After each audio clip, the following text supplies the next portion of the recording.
What's good YouTube? Welcome to my channel, Large and Conditioning. What are complexes and how can you use them to get crazy gains?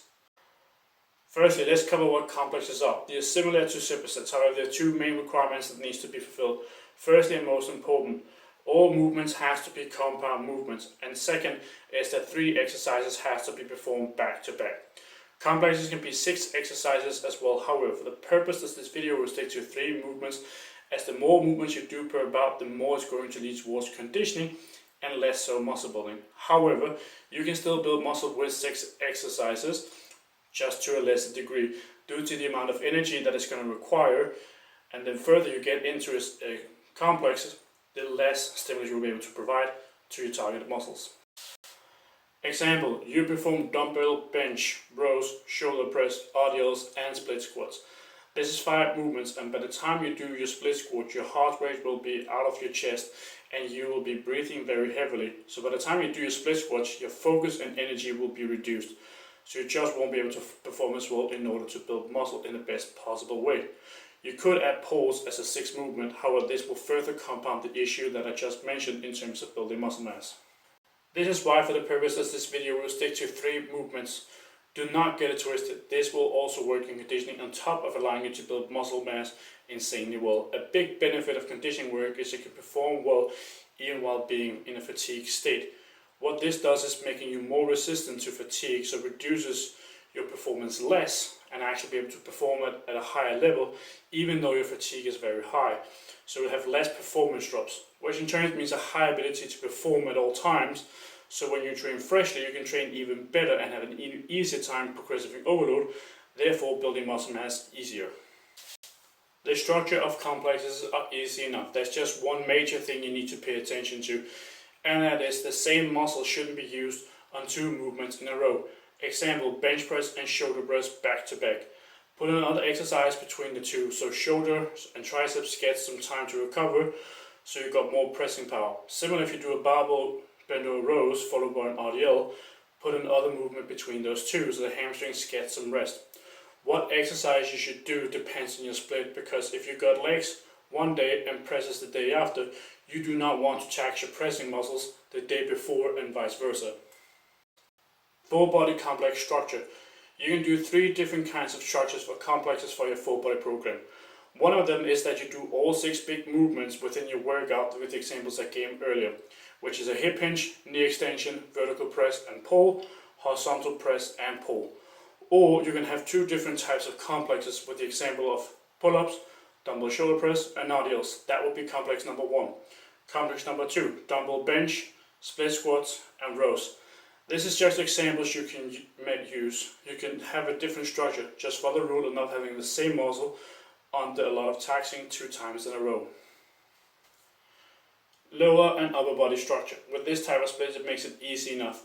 On an upper day, bench press, rows and shoulder press, or lat pull down, bench press and rows again. Example of how it can be structured. Lower body, deadlift, standing lunges, DB RDLs or split squats. DB RDLs, standing lunges. With the standing lunges you will try to get as much knee flexion as possible to focus more on the quads. You may ask, what about a PPL split? With that you cannot avoid crossover, and I already covered in you why 3 to 5 times per week is best for most people. While push-pull legs may be popular, especially amongst men, it simply does not allow for proper frequency and recovery at the same time.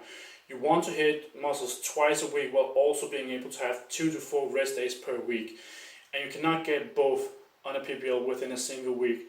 If you were to get 2 times frequency on a muscle, you will only have 1 rest day per week. And if you train hard and do compound movements on top of that, you're simply asking for too much in terms of your ability to recover. Complexes with barbells and dumbbells. This is the ultimate mix for crazy gains. Take a barbell movement as your first movement and then perform 2 dumbbell movements. An example, bench press, dumbbell rows and shoulder press for an upper body day, or overhead press with dumbbell rows and dumbbell bench press. Lower body, squats with a DB RDLs and split squats for lower body. These are just examples of what you could do. However, I recommend 1 barbell movement with 2 dumbbell movements. However, if your gym has limited space or equipment, then use purely dumbbells or barbells in a complex.